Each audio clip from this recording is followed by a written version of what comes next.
This is Stacey McKibbin with the Master Communicator Podcast, where CEOs, senior leaders, and C-suite executives share their advice. It's 6 questions in 9 minutes because the best leaders know how to share their ideas concisely and quickly. Let's jump right in. Question number one. In a few sentences, please tell us who you are and what you do. My name is Diana Hartley, and I own a consultancy for empaths and highly sensitive people called True Heart Training. I am a highly sensitive person, and I have dealt with it my whole life. And it turns out that there are 1.4 billion highly sensitive people in the world. 20% of the population, half men and half women, which means probably there are many in your organization that could use your support. Oftentimes, people like that are criticized when they're young. They're told they're too sensitive, you're too dramatic, and they withhold who they really are. They pick up other people's feelings. They are overly emotional, and they have absolutely no idea how to manage this nervous system, which apparently is part of maybe 10 other species so far that have this kind of sensitivity.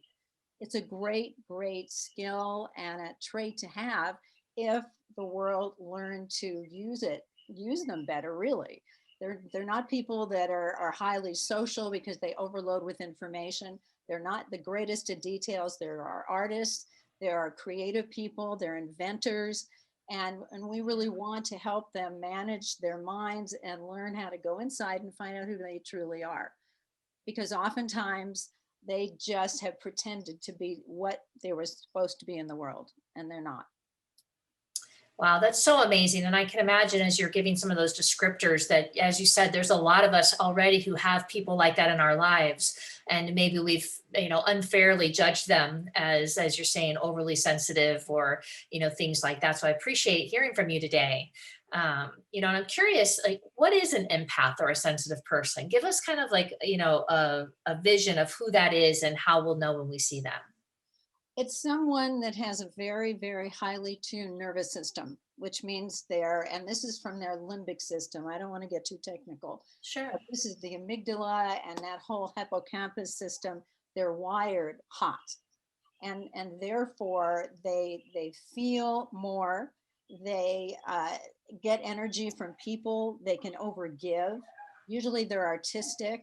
And I was just on the phone with someone that is one and didn't even know it, but he started to say those things that indicated that they were.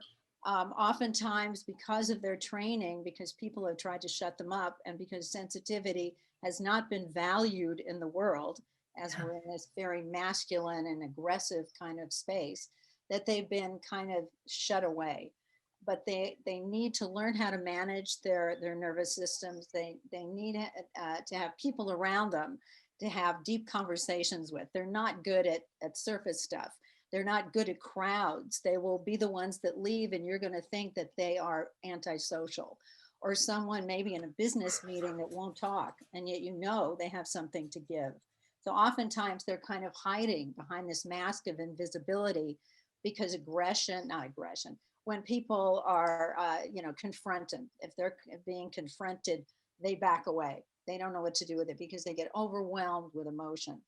And many, many times people go into artistic areas, or they're creative, or they are inventive. This is how this sensitivity is used by them.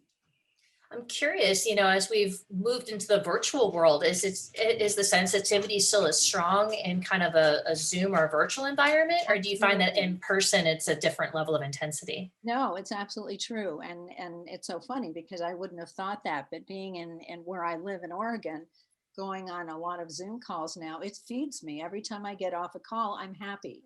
If I don't have a lot of sensory input that way, you can't have too much. You got to figure out your balance. Sure. Then I am a happy person, especially when we're talking about important things, which are very valuable to me and as who I am. Why is it so important to educate others about sensitive people and this idea of an empath? I think we're all kind of hearing that word a bit more, but we don't really know what to do with it. So why is it so important to educate others on it?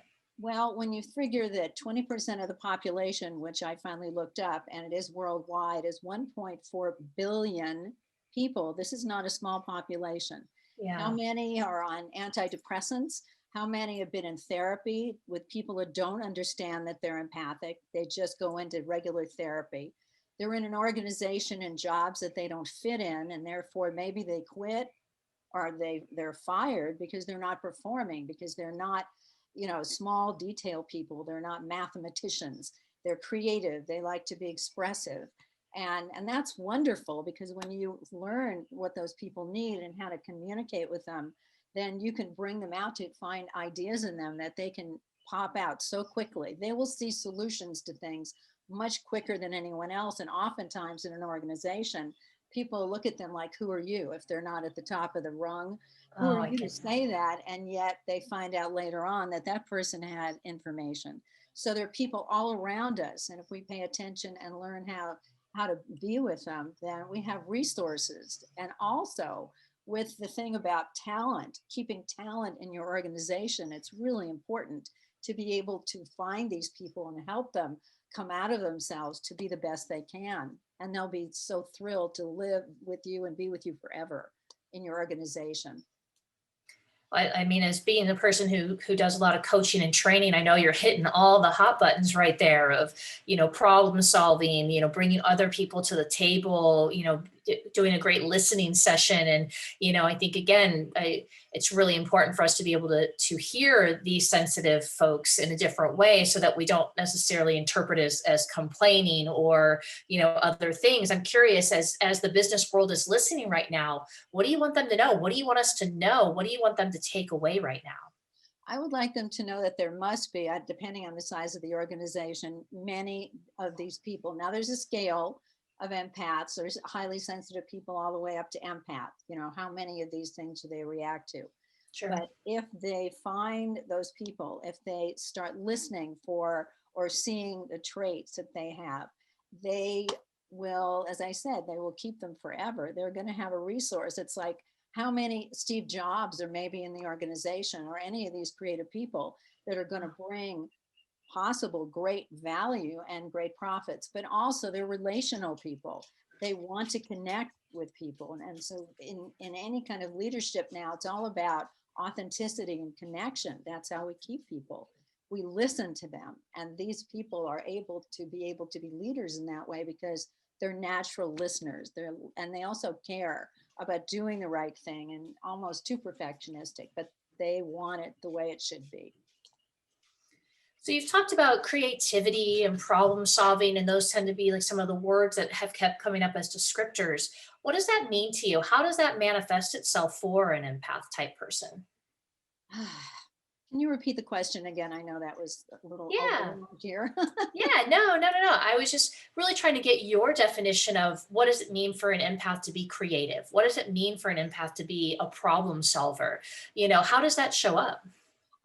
For me, and I have to speak for me more than anyone else, it's just I see problems and I want to solve them. I see someone that's hurting and I want to help them. I want to create a post on social media, and I'll have a great time in Canva, because that's the way my brain works. I'm very visual as well. And so I'm just naturally there for people. And oftentimes the negative side of that is that we overgive. We deplete Mhm. ourselves. And so that's another balance that we have to have, in a balance in an organization, not to just keep taking and taking. But yet, it's a natural thing for me to kind of go out. And sometimes I used to believe everyone was like that, which is very disappointing. And now I have to restrain myself at times from helping people or being creative, because that's not what's right in the situation. But it's a natural thing. We just are open to being creative and putting pieces together in a way that work.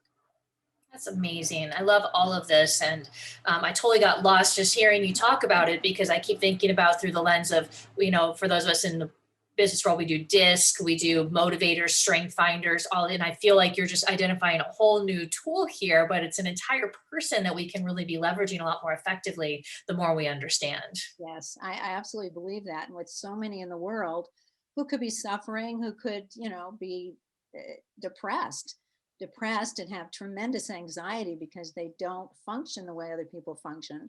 And if they don't have people to understand them where they're working or in their even relationships, they feel alienated. And so it's really important, because they're an incredible resource for any organization or relationship. Well, I can tell you, Diana, that it's been an absolute pleasure getting to know you and having you as a resource in my world. So I sure hope that somebody out there who's listening, wants to get to know you a bit better and reaches out. So speaking of that, how might somebody get a hold of you or reach out if they would like to get in connection? I have a website and it's called True Heart Training. And between, I have to think of this, between heart and training, it's one T. So truehearttraining.com. Gotcha. I would love it if they would just come in and in the contact section, put in a question for me. I have 30-minute consultations for nothing. I love having these conversations. I would love getting into organizations and working specifically with people to bring them out. Or they can call me as well, but it's pretty much the website is the core, the home of how this lives. That's amazing. Well, thank you so much for being on the show. It's been an absolute pleasure having you here. And I hope you come visit us again soon. I would love that. Thank you so much, Stacey. Thank you. Well, this is Stacey McKibbin and the Master Communicator Podcast. For more ideas and insights, please do go check us out at www.concilioteam.com. And we look forward to seeing you again next time. Take care. Thank you.